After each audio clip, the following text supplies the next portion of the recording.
I Gusti Ngurah Rai. Beliau dikenal sebagai tokoh pahlawan nasional yang berasal dari daerah Bali.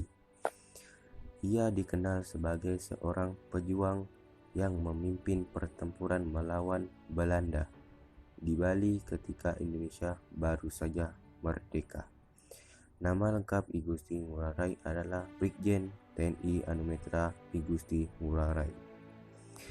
Ia dilahirkan di Desa Garangsari, Petang, Kabupaten Bandung, Bali pada tanggal 30 Januari 1917. Ayahnya bernama I Gusti Ngurah Falung yang berprofesi sebagai manca atau jabatan setingkat camat, sementara ibunya bernama I Gusti Ayu Kampiang.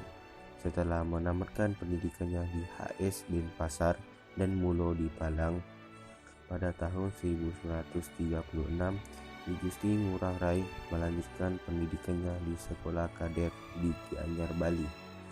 Pada masa pendudukan Jepang, Ngurah Rai bekerja sebagai intel pasukan sekutu di daerah Bali dan Lombok setelah Indonesia merdeka pada tahun 1945.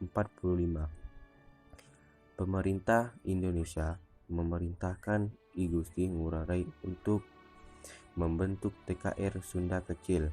Selanjutnya ia kemudian diangkat menjadi komandannya dengan pangkat Letnan Kolonel I Gusti Ngurah Rai. Kemudian pergi ke Yogyakarta untuk konsolidasi dan mendapatkan petunjuk dari pimpinan TKR, yaitu Jenderal Sudirman. Namun sekembalinya dari Yogyakarta, Bali ternyata sudah dikuasai Belanda. Ini karena perjanjian Linggarjati, di mana isinya Belanda hanya mengakui kedaulatan di Jawa, Madura, dan Sumatera, sementara Bali tidak termasuk. Ini kemudian menimbulkan kekecewaan Gusti Ngurah Rai. I Gusti Ngurah Rai diketahui memiliki pasukan Ciung Wanara, kemudian melakukan perlawanan sengit pada tanggal 18 November 1946.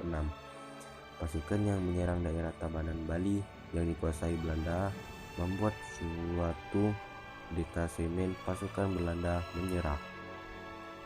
Belanda kemudian marah dan kemudian mengerahkan seluruh kekuatannya yang ada di Bali serta di Lombok untuk menggempur pasukan I Gusti Ngurah Rai. Kekuatan Belanda yang cukup besar membuat I Gusti Ngurah Rai dan pasukannya semakin terdesak dan bertahan di Margarana. Akhirnya I Gusti Ngurah Rai memerintahkan pasukannya untuk melakukan pertempuran terakhir. Pertempuran ini dikenal dengan pertempuran habis-habisan sampai mati. I Gusti Ngurah Rai bersama pasukan Ciung Wanara yang pimpin akhirnya gugur pada tanggal 20 November 1946 di Margarana.